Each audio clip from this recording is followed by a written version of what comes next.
سورہ رحمان کی تفسیر بیان کر رہا ہوں. اب میں اس کو رکھ دیتا ہوں. یہاں پر تفسیریں در منصور میں بیان کیا گیا سورہ رحمان کی تفسیر میں, اور اس کا صفحہ نمبر 335 کبھی بھی اٹھا کر دیکھ لیجئے گا. اور میں اس کو رکھ رہا ہوں, میں زبانی آپ کے سامنے عرض کرتا ہوں.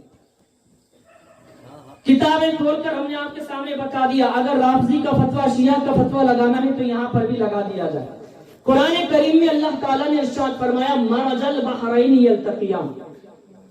سنے ہوں گے آپ لوگ, مسجدوں میں پڑھائی جاتی ہے, پڑھتے ہوں گے.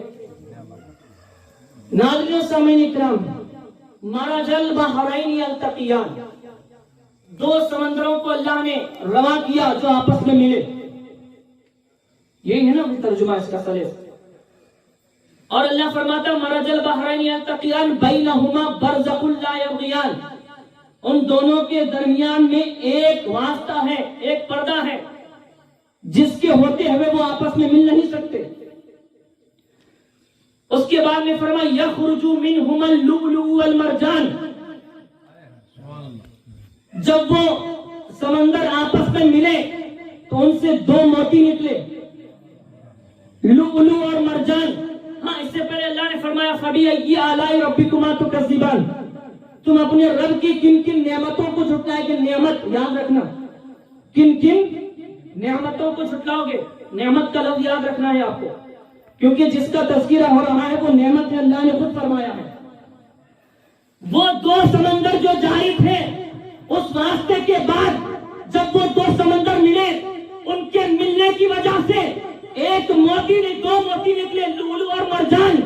پھر تم اللہ نے فرمایا اپنے رب کی کن کن نعمتوں کو جھٹلاؤ گے.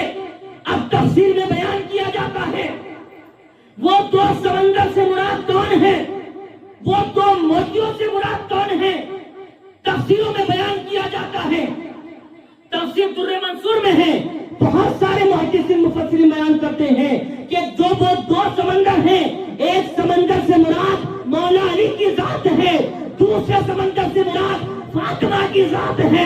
اور جب یہ دونوں ملے تو ان سے دو موتی نکلے, وہ دو موتی حسن حسین علیہ السلام. لبیک یا حسین, لبیک یا حسین, لبیک یا حسین. وہ دو سمندر اللہ تبارک و تعالی نے حضرت مولا علی علیہ السلام کو, سیدہ کائنات کو جب بیان کیا تو مثال سمندر کی دیا. کیوں دیا؟ سمندر کا کوئی کنارہ نہیں ہوتا, سمندر کا کوئی کنارہ دکھتا کیا بتاؤ آپ لوگوں کو, کبھی دکھا سمندر کا کنارہ؟ سمندر کا کنارہ دکھتا نہیں. علی علم کے سمندر ہے, علی کا علم بھی دکھتا ہے. تیری نسلیں ختم ہو جائیں گی تو علی کے علم کو گن نہیں سکتا, علی کو تو مات نہیں سکتا. کیونکہ جب کعبے میں آیا تو کعبے کی دیوار پھٹ گئی تھی, اگر تو اپنے دماغ میں لینے کی کوشش کیا تیرا دماغ پھٹ جائے گا. علی وہ ذات ہے. ناظرین و سامعین اکرام, ایک عصمت اور طہارت کا سمندر سیدہ فاطمہ زہرا سلام اللہ تعالی علیہا, ان کے ہی ہاتھ میں ساری کائنات ہے. تو یہ دو سمندر ہیں.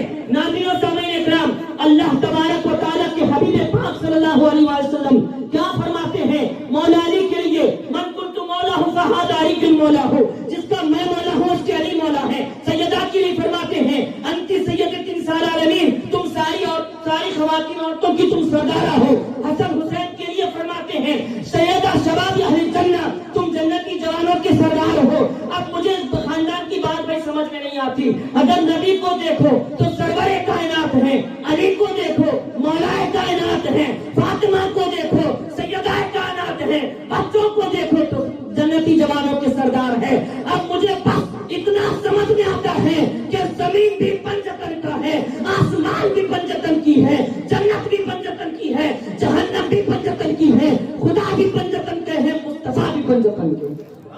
اب جس کو پنجتن چاہیں گے وہ جنت میں جائے گا, جس کو پنجتن نہیں چاہیں گے وہ جنت میں نہیں جائے گا.